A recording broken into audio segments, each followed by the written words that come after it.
While holding my mixed-race baby for the first time, my brother pointed his finger at me. "I wonder where the dad is," he said, laughing. He didn't know my husband had died 4 months ago. He also didn't know that my father-in-law was standing in the doorway right behind him. My brother had only learned I was pregnant 2 weeks ago, and he'd been bombarding me ever since. Not because he wanted to meet his nephew, but because he wanted to make fun of me again. It's why I cut him off originally. He's always been obsessed with laughing at my expense, pushing me into puddles when we were little, or announcing to the whole class when I got my period for the first time. This was no different. When I locked eyes with my father-in-law, an ex-Navy SEAL in that hallway, while my brother was busy laughing about the baby being another statistic, I gave him the signal. You see, what my brother didn't know was that I had planned for this. I'd spent my entire last week coordinating with my late husband's family, my friends, even my brother's own wife, getting everything set in place. So while he stood there, laughing so hard his tears were rolling down my face, trying to get close and pinch my cesarean scar, his literal destruction was happening 20 feet away from him. I let him take his pictures, make his Facebook posts, write his captions about me being irresponsible and naive, because I knew that everything he did was just him unknowingly digging himself into a deeper and deeper hole. That's when a nurse came in, but not to check on me, but because even she was in on it. While leaning over to adjust my medications, she whispered to me that the guillotine was here, and asked if this meant it was go time. I nodded, and she turned around to set off the chain reaction. "Excuse me, sir," she told my brother. "Why were you recording her?" I knew my brother had no filter and prided himself on being brutally honest. So as expected, he started going off. Because my sister here decided to go black and never go back. What was she expecting? For a black man to override his instincts and become father of the year? I'm recording her to immortalize her stupidity. I pretended to act shocked, knowing this had started off exactly as planned. "How could you say that? You'd speak differently if you knew him and knew why he wasn't here," I yelled back, dropping him a breadcrumb to see if maybe he'd catch on to what was happening. But nope. My brother was the kind who needed to stomp on you in every argument, attack every insecurity, regardless of who was watching or how he said it. And I used that to my advantage. "If I knew him personally, I'd probably laugh even harder," he responded. "You've always been stupid and gullible. It's how I convinced you your money was missing, and convinced Mom you were the one stealing her opioid patches when she had cancer." There was something so satisfying about seeing him literally carve out his own destruction. He was already doomed by this point, but I planted one more question because I wanted to go overkill. "Are you just saying all of this because I have a child now and you're insecure about being infertile?" That's when he exploded. "How dare you? I'm saying it because this baby is a disgrace. If I wanted to have kids, I would. My wife does as I say. Our parents do as I say. My whole life I've gotten what I wanted, and that's never going to stop." This was going more perfect than I ever imagined. So perfect I actually started laughing. Of course, my brother saw this and got angry. "What's so funny?" he yelled. I didn't respond, just looked behind at the literal destruction waiting for him as soon as he turned around. It was even more grandiose than I'd imagined. "What's so funny?" he yelled again. I looked behind him again, this time obviously, and gestured for him to look as well. He whipped his head around, probably expecting a nurse or doctor, but instead he saw it. I've never seen someone's skin color actually change in real time. In front of him, he saw my father-in-law, our parents' lawyer, his own wife, his boss at work, and as the final cherry on top, he saw Cheryl, his intern and affair partner in one, who was black herself. He turned around back to me, and now I was the one recording him. He already had tears in his eyes, but before he could even plead, our father slapped him. He grabbed his cheek like he was actually shocked. He went to say something, but the lawyer pressed a document against his chest, cutting him off. "I'm removed from the will!" he screamed, reading it. "Not only that," his boss added, "you're fired too." My brother's mouth opened and closed repeatedly. "Add divorce to that list," his wife said, taking off her ring and making a show of throwing it at him. My brother was literally groveling on his knees by this point, and what he didn't know was that the biggest and final blow was yet to come. My father-in-law, who hadn't spoken a word yet, took out a pocket watch with a picture inside and handed it to my brother. That's Samuel," my brother said, crying by this point. "He was with me. He died in Iran 4 months ago." My father-in-law pointed at me. I watched the pieces in his head click. My late husband was his dead friend who he served with. That was my brother's breaking point. He lunged at me, but more importantly, he lunged at the baby. "I'm gonna kill you both, this is your fault." Then he did something I'll never forget. He spit directly in my face. The warm wetness hit my cheek, and I froze for half a second before my father-in-law moved faster than I'd ever seen a person move in real life. His hand clamped around my brother's wrist like a vice, stopping him inches from the baby's bassinet. My brother's other arm swung wild and his elbow caught my stomach right where my incision was. The pain shot through me so sharp I couldn't breathe. The nurse, who I now knew was named Kylie from her badge, slammed her hand on a red button near my bed. An alarm started blaring, and within seconds, 2 security guards crashed through the door. My brother was screaming threats at me, actual death threats, while 5 grown men worked to hold him down. He kicked over the IV stand and it clattered against the floor. His face was purple and twisted, and he kept yelling about how this was all my fault, how I'd ruined his life, how he was going to make sure I paid for it. The security guards got him in some kind of hold where his arms were pinned behind his back, but he was still thrashing. One of them radioed for backup. My father-in-law hadn't let go of his wrist the entire time, just stood there stone-faced while my brother struggled against all of them. A man in a different uniform pushed through the doorway and started barking orders.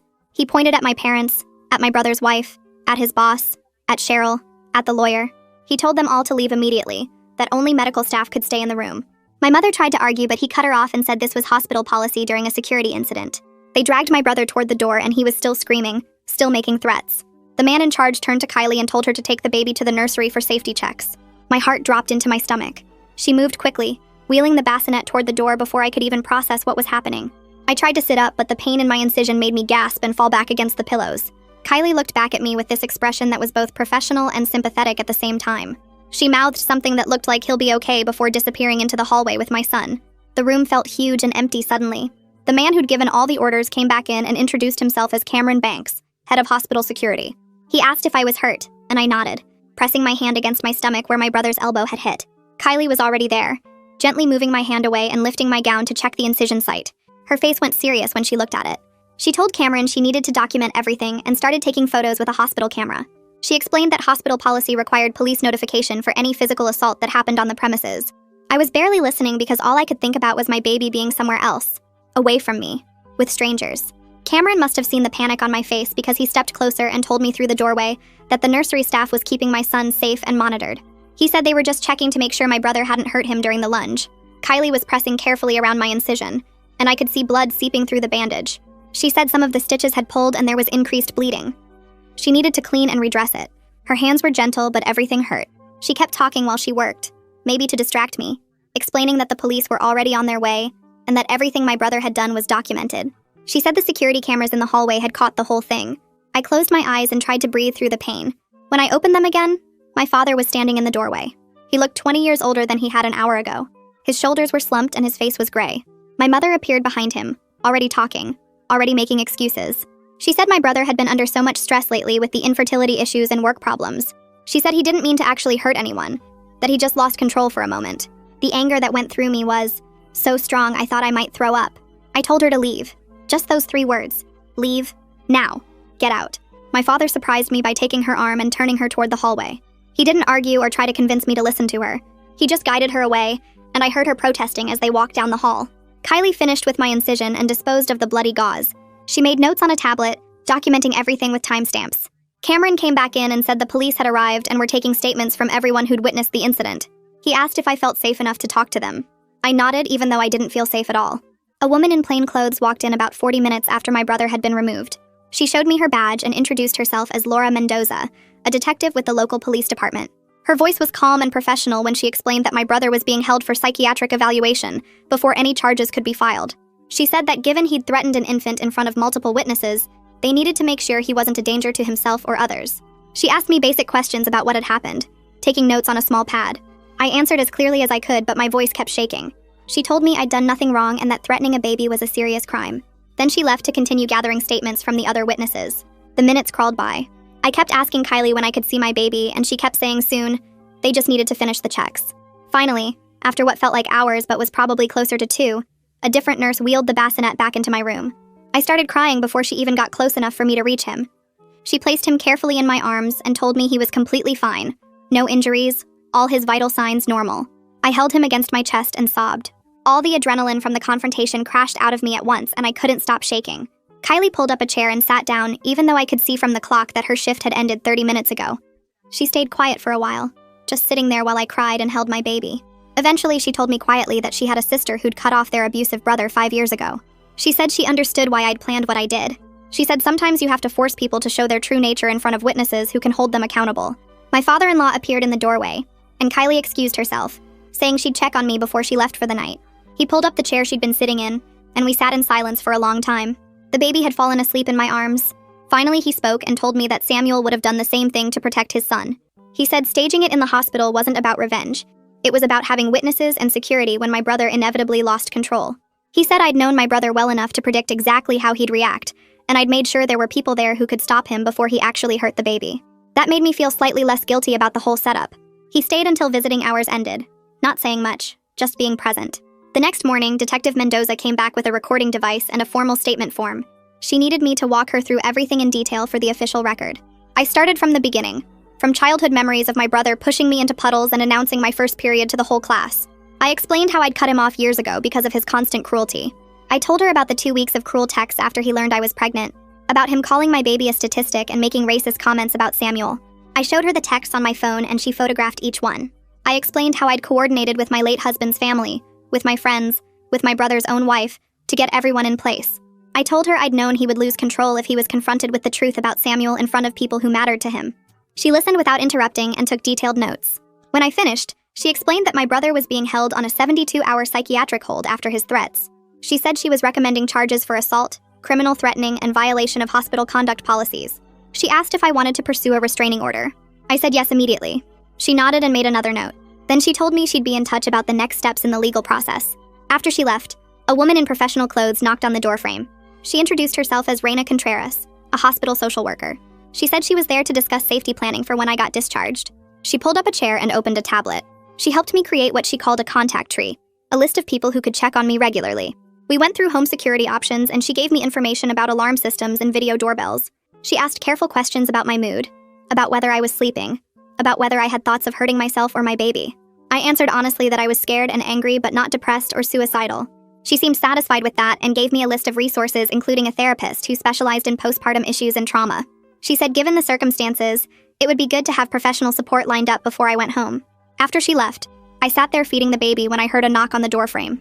My parents' lawyer stood there with his briefcase looking uncomfortable. He asked if he could come in and I nodded. He pulled up the chair and opened his briefcase, taking out a thick folder of documents.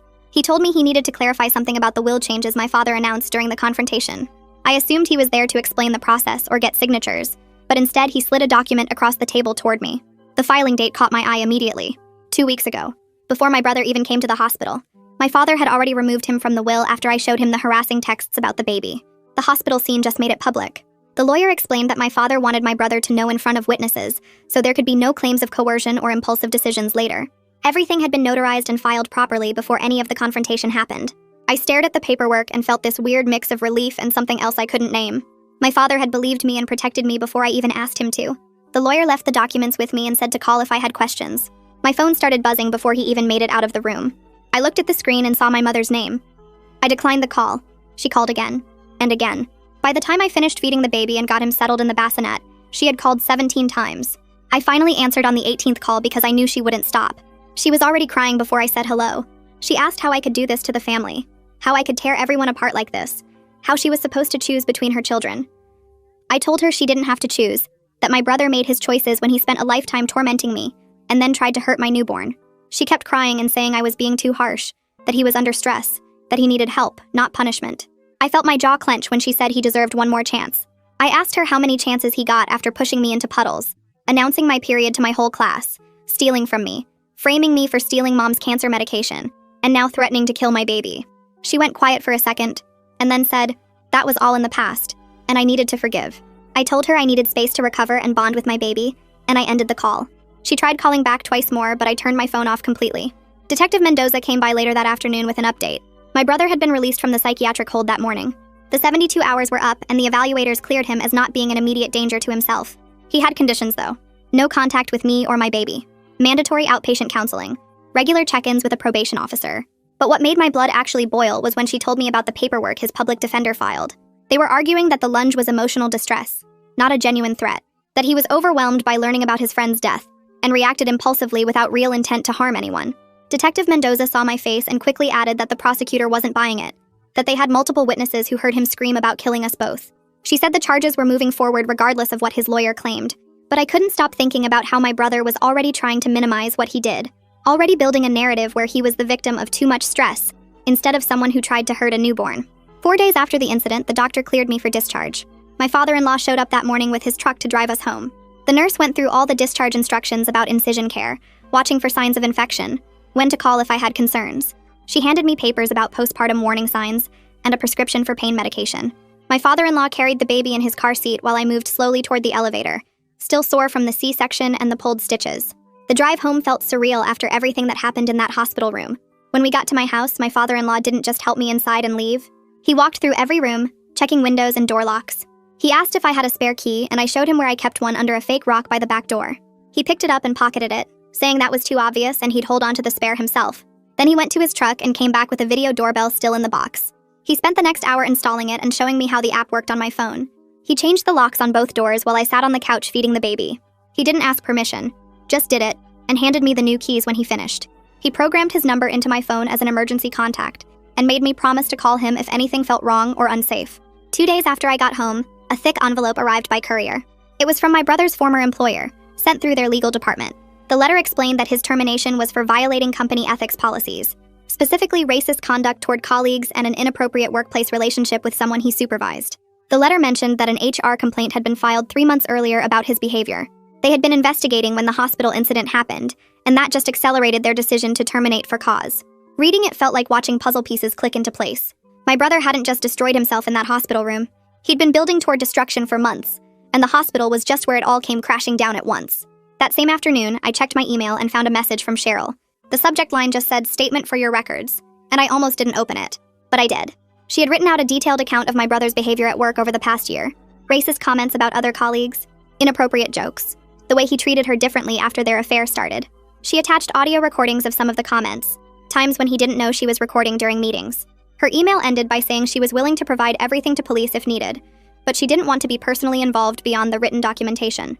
She said she had her own healing to do and didn't want to get dragged into legal proceedings if she could avoid it. I completely understood. She had already lost her internship because of my brother's behavior. I forwarded the email to Detective Mendoza with a note explaining the context.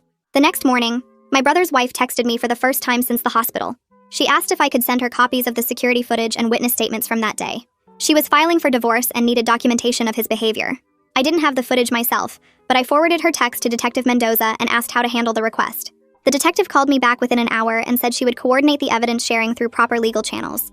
She said my brother's wife had already filed a restraining order of her own, after he showed up drunk at her sister's house looking for her. Everything was documented and processed through the court system. 2 weeks after having the baby, I had to go to the courthouse for the first hearing on my temporary restraining order. My father-in-law picked us up and drove us there. He waited in the hallway outside the courtroom with the baby while I went in to testify. The judge asked me to explain why I needed the order. I started from childhood, from being pushed into puddles and having my period announced to my whole class. I talked about the years of harassment and mockery. I showed the court-printed copies of the texts he sent after learning I was pregnant. I described what happened in the hospital, how he lunged at me and the baby while screaming threats. The judge listened without interrupting and took notes. My brother wasn't there, just his public defender who tried to argue that the hospital incident was an isolated event caused by emotional distress. The judge cut him off and said the pattern of behavior over decades made this clearly not isolated. She granted a 3-month temporary order and scheduled a full hearing for later to determine if it should be extended. I had my first postpartum checkup scheduled for that same afternoon. My father-in-law drove me straight from the courthouse to the doctor's office. I thought it would be routine, just checking that everything was healing properly. But when the doctor examined my incision site, her face got serious. She said the healing was slower than normal, probably because of the trauma and stress. She pressed gently on the area where my brother's elbow had caught me and I flinched. That's when I started crying. Just completely broke down on the exam table while the doctor held my hand. She let me cry for a few minutes and then gently said she wanted me to see a therapist who specialized in postpartum issues and trauma. She said what I went through wasn't normal postpartum stress. It was an actual traumatic event, on top of recovering from surgery and caring for a newborn. She gave me a referral and I scheduled an appointment for the following week before I could talk myself out of it. The next day, my phone buzzed with a text from an unknown number. I almost deleted it without reading, but something made me open it. The message said he was sorry, but I brought this on myself by choosing to have that baby. I knew immediately it was my brother. I took a screenshot before my hands even stopped shaking. Then I opened my messages to Detective Mendoza and sent her the screenshot with a note about the time and date. She responded within minutes saying she was adding it to the case file and documenting the violation of the no contact order. She said every violation made the case against him stronger and asked me to keep documenting anything else that happened. I saved her response and then blocked the unknown number, knowing he would probably just get another one. 2 days later, Cameron called while I was feeding the baby at 3 in the morning. He told me the hospital finished their review of everything that happened. Kylie got some coaching about keeping professional boundaries because she helped with my plan, but they didn't punish her since she hit the emergency button the second my brother went after the baby.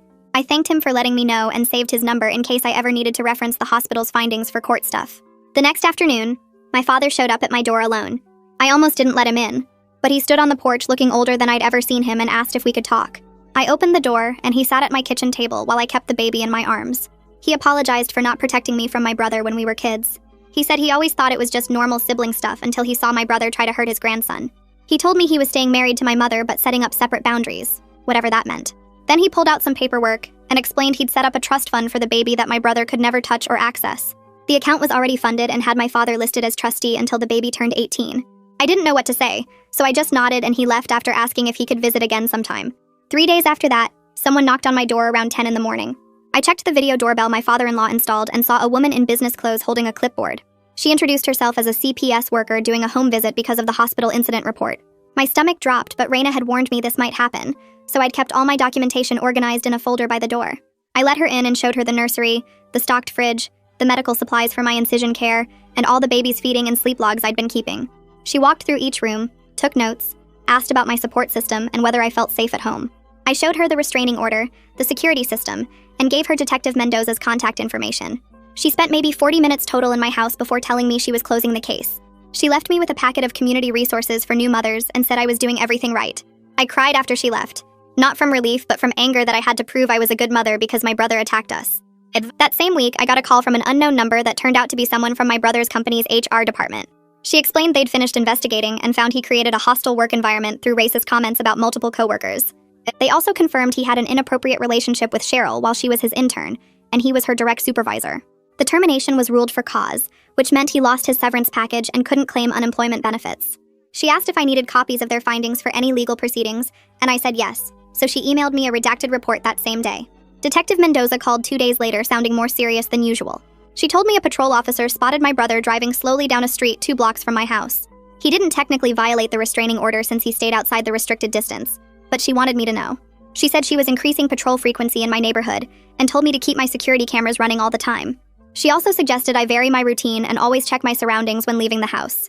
I felt my hands start shaking while she talked, and I had to put the baby down in his bassinet so I wouldn't drop him.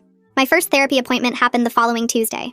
My father-in-law watched the baby in the waiting room while I met with a woman who specialized in postpartum issues and trauma. She spent the first 30 minutes just screening me for postpartum depression and PTSD symptoms. I admitted I was having nightmares about my brother getting past my father-in-law and reaching the baby. I told her about checking the locks 5 times before bed and jumping at every car door I heard outside. She didn't seem surprised and said what I was experiencing made sense given what happened. We started working on some basic coping strategies for the intrusive thoughts and the constant need to check on the baby. She gave me homework about identifying my triggers and practicing breathing exercises when I felt the panic starting. I left feeling exhausted but slightly less alone. That night, my mother sent a long email with the subject line, "Family Healing." She spent 6 paragraphs reframing the hospital incident as a family misunderstanding blown out of proportion. She suggested we all go to mediation together so we could move past this and be a family again. She said my brother was suffering and needed support, not punishment. I read it twice and then closed my laptop without responding. 20 minutes later, my father sent me a separate text saying he told my mother that mediation wasn't happening and he supported whatever boundaries I needed. The next morning, my brother's wife texted me asking if I'd heard about her filing for divorce. She explained she was requesting temporary spousal support, exclusive use of their house, and her own restraining order after my brother showed up drunk at her sister's house looking for her. She said her lawyer thought having my testimony about his behavior would help her case. I sent her a supportive text back saying I was happy to be a reference for anything she needed and that I was proud of her for leaving. She responded with a thank you and said she'd been planning to leave for months, but the hospital incident finally gave her the courage. A week later, Gilbert Casey from the district attorney's office called to discuss my case. He explained my brother's lawyer wanted to avoid trial and was willing to accept a plea deal. The proposed terms included probation, mandatory counseling, and a long-term restraining order. He walked me through what each piece meant and asked how I felt about accepting a plea versus going to trial. I told him I needed time to think about it, and he said that was fine. We had a few weeks before any decisions needed to be made. I spent my next therapy session talking through whether a plea deal felt like enough. Part of me wanted to see my brother face a jury and hear everything he'd done laid out in public. But my therapist asked what outcome would actually make me feel safe, and I realized a trial wouldn't change anything about my brother's behavior or attitude. She helped me understand that protecting my baby's safety mattered more than punishing my brother or getting validation from strangers in a courtroom. We talked about what justice really meant, and whether I needed my brother to suffer or just needed him to stay away from us. By the end of the session, my perspective had shifted from wanting revenge to wanting security, and I started thinking maybe the plea deal was the smarter choice. 2 days later, Cheryl sent me an email with the subject line, "Update." She explained that her company decided to end her internship early because they didn't want any connection to the scandal involving my brother, even though she was the one he had treated badly. Reading her email made my stomach hurt because she had done nothing wrong except be the victim of my brother's awful behavior, and now she was losing opportunities because of it. I wrote back immediately offering to create a reference letter for her that focused on her work quality and professionalism, making it clear that she had handled an impossible situation with dignity. She responded within an hour thanking me and saying yes, she would really appreciate that. I spent the next morning writing the most detailed reference letter I could, describing her skills. and work ethic without mentioning my brother at all, and I sent it to her along with my contact information in case any future employers wanted to call me directly. She sent back a short thank you message, and I felt slightly less terrible about the whole situation, knowing I had at least tried to help fix some of the damage my brother caused. 6 weeks after having the baby, I had to go to the courthouse for the full restraining order hearing. My father-in-law watched the baby in the hallway because I didn't want to bring him into the courtroom, and I sat at a table with a victim advocate who explained what would happen during the hearing. When they brought my brother in, he sat across the room at another table with his public defender, and the whole time the judge was talking, my brother just stared at me with this look that made my skin crawl. The judge asked me to describe what happened at the hospital, so I walked through the whole incident starting from when my brother showed up and ending with him lunging at me and the baby. My brother's lawyer tried to argue that the lunge was just an emotional reaction and not a real threat, but then the prosecutor brought up the text my brother sent violating the temporary order, plus the incident where he showed up drunk at his wife's sister's house looking for her.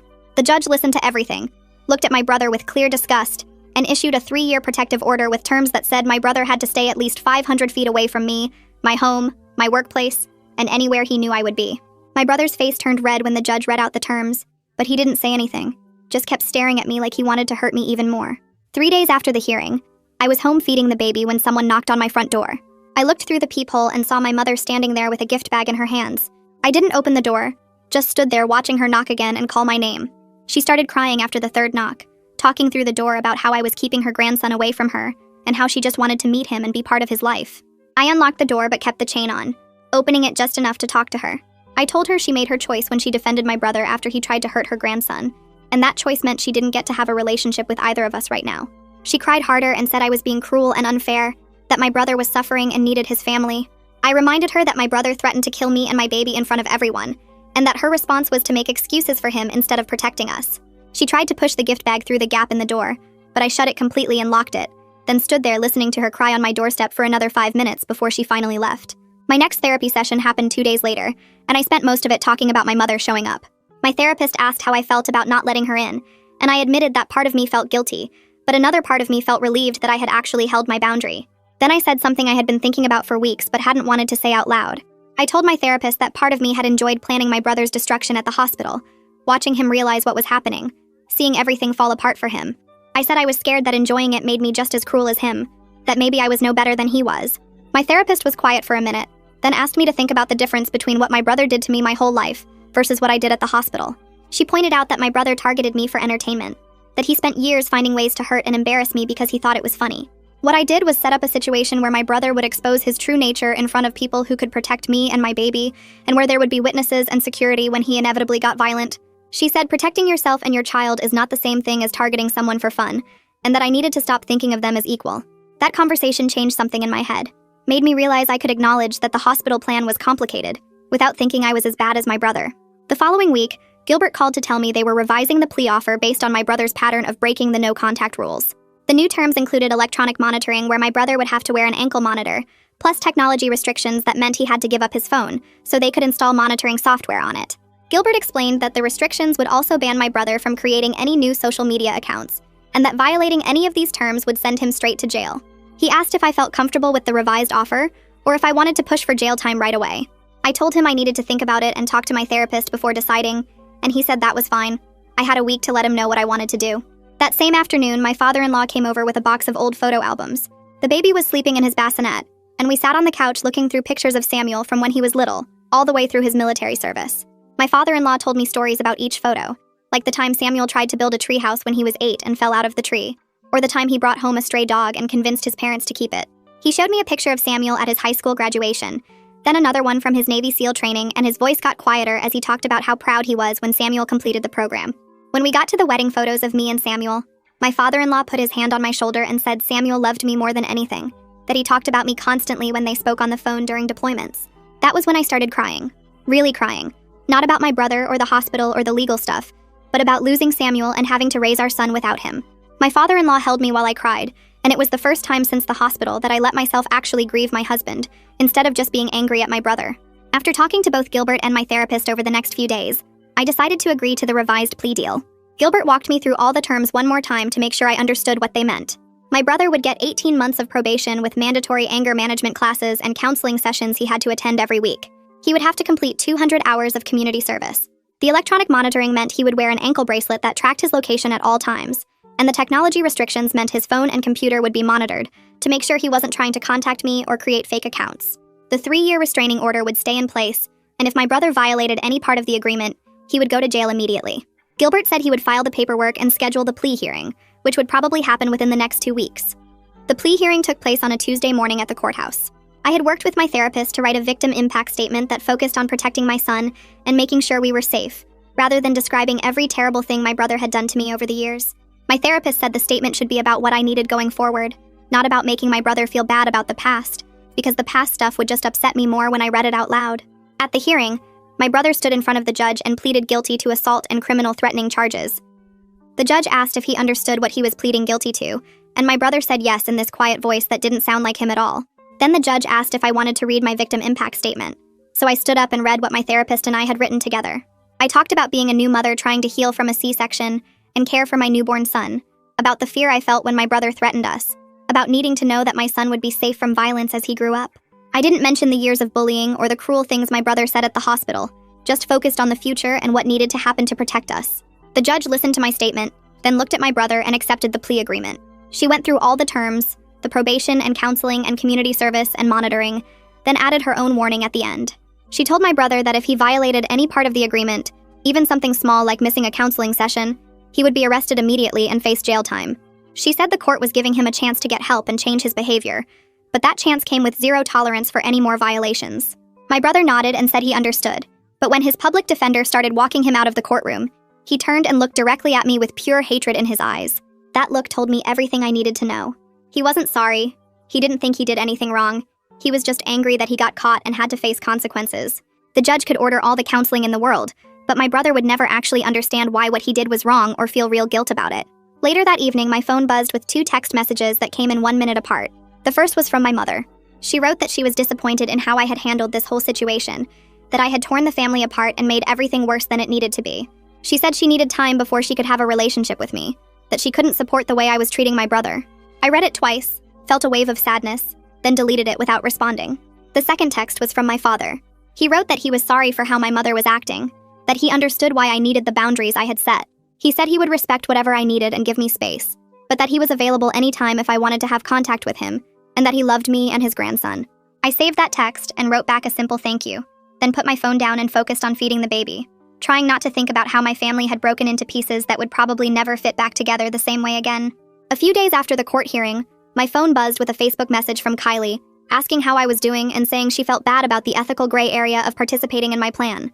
I wrote back thanking her for being there when things got dangerous, and told her I didn't regret having witnesses and security present when my brother showed who he really was. She responded with a heart emoji and told me to reach out if I ever needed anything. 3 months after the hospital incident, I got a text from my brother's wife with a PDF attachment showing her finalized divorce decree. She got the house and a temporary support order that would last until she finished her nursing degree. 6 months later, she sent me a photo of herself in a cap and gown at graduation, with a note thanking me for giving her the courage to leave. I saved that photo on my phone and looked at it whenever I felt guilty about how everything went down.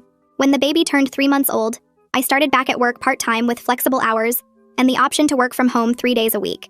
My boss was understanding when I explained I needed security measures like not having my location published on the company website and keeping my desk away from the lobby where anyone could walk in. She moved me to an interior office near the back exit and told HR to keep my employee information private.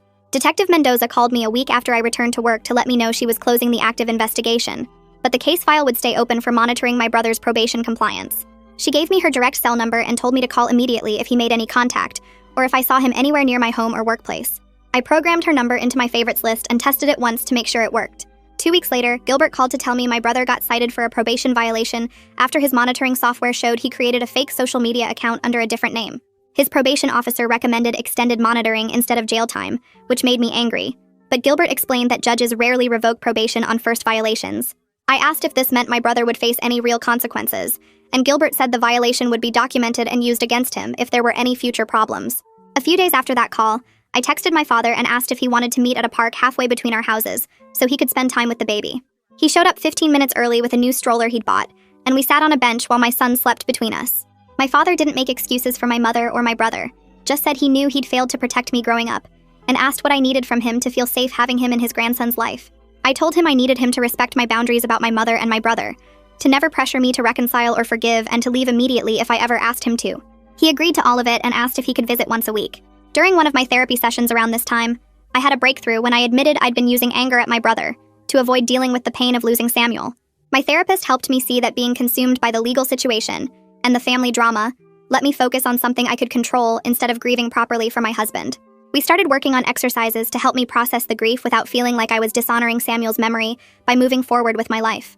On the baby's 4-month birthday, a card arrived in the mail from my mother with a check for $500 and a note saying she was trying to understand my perspective. I didn't cash the check, but I did send her a text thanking her for the card, which felt like a tiny step without giving up my boundaries. That same week, I got a LinkedIn message from Cheryl saying she'd been hired at a better company with a significant pay raise and thanking me for the reference letter I'd written months ago. She said standing up to my brother and his behavior was scary, but it helped her recognize her own worth and demand better treatment in her career. I was glad something good came out of the whole mess for her. The following Saturday, my father-in-law came over with a bag full of security equipment and spent the entire day installing cameras that covered all the entrances and motion sensors in the yard. We didn't talk about my brother specifically, just worked together on the practical safety measures while he told me stories about Samuel's childhood and their relationship. He showed me how to check the camera feeds on my phone and set up alerts for any motion detected after dark. By the time he left that evening, I felt safer in my house than I had since the hospital incident. The next week, Raina called to remind me about the support group she'd mentioned, and I actually went. The meeting happened in a church basement with folding chairs arranged in a circle, and there were about 12 other women there with babies or small kids. I sat in the back holding my son while a woman named Jennifer talked about how her parents disowned her when she got pregnant at 19. Another woman shared about her sister who refused to meet her daughter because of some old family fight. When it was my turn, I kept it simple and just said my brother attacked me in the hospital, and now we don't talk. And 3 different women nodded like they understood exactly what I meant. After the meeting, 2 of them came up and gave me their phone numbers, saying they also had family members they'd cut off, and it helped to talk to people who got it. One of them told me her strategy for handling holidays was planning them early with friends instead of waiting for family invitations that would never come, which actually seemed really smart. I left feeling less alone than I had in months, like maybe other people understood what it was like to protect your kid from your own family. A few days later, Gilbert called with an update about my brother's anger management course. He'd finished all 12 sessions like the court ordered, but his counselor wrote in the final report that he showed minimal engagement and lack of genuine insight into harmful behaviors.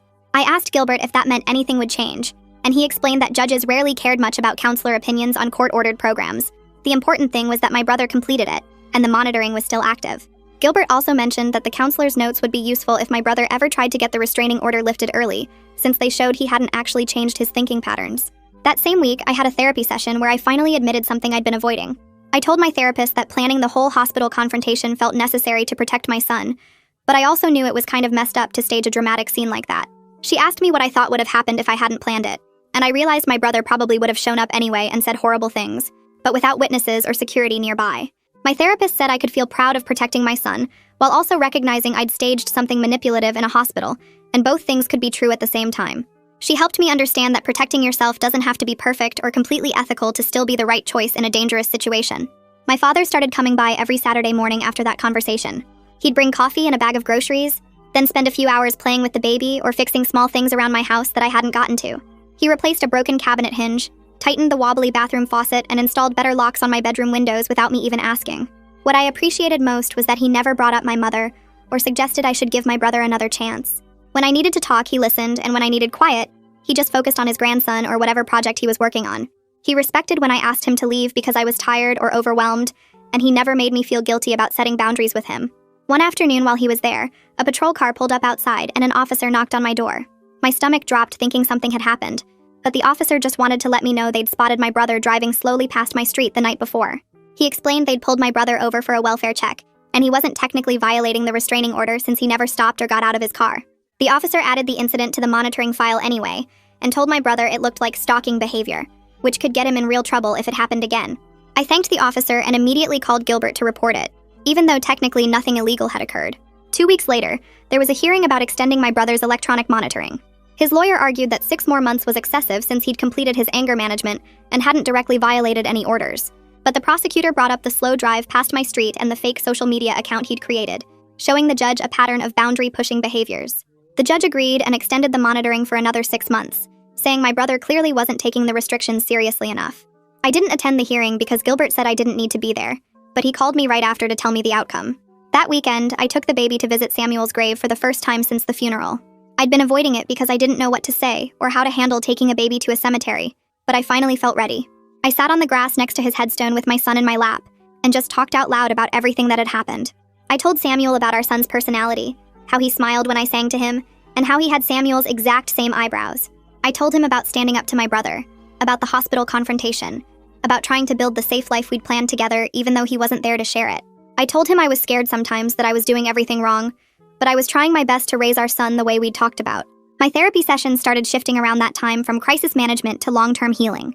Instead of processing immediate threats and safety concerns, we worked on building positive daily routines and coping strategies for when I felt overwhelmed.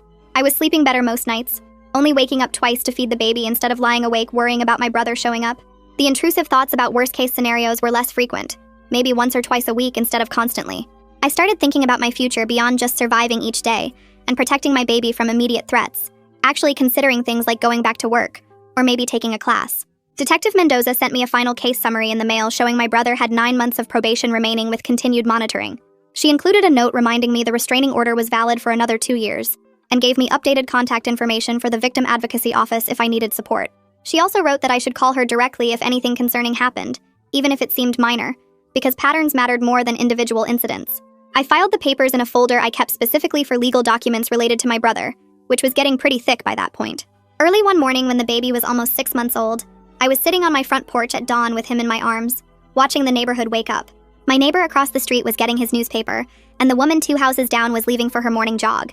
The security cameras my father-in-law installed were recording everything, and my phone was right next to me with emergency contacts programmed in. I realized sitting there that I felt genuinely safe for the first time since Samuel died. My brother faced real consequences that would last for years. My boundaries with my family were clear and enforced, and my son was healthy and loved by people who actually cared about protecting him. It wasn't a perfect ending where everything got fixed and everyone reconciled, but it was a stable one where we were both protected and moving forward together, and that felt like enough. And that's the end of the story. I'm so glad you joined me, because it makes telling these feel meaningful. Hopefully it brought some light to your day. Subscribe so we can do it again soon.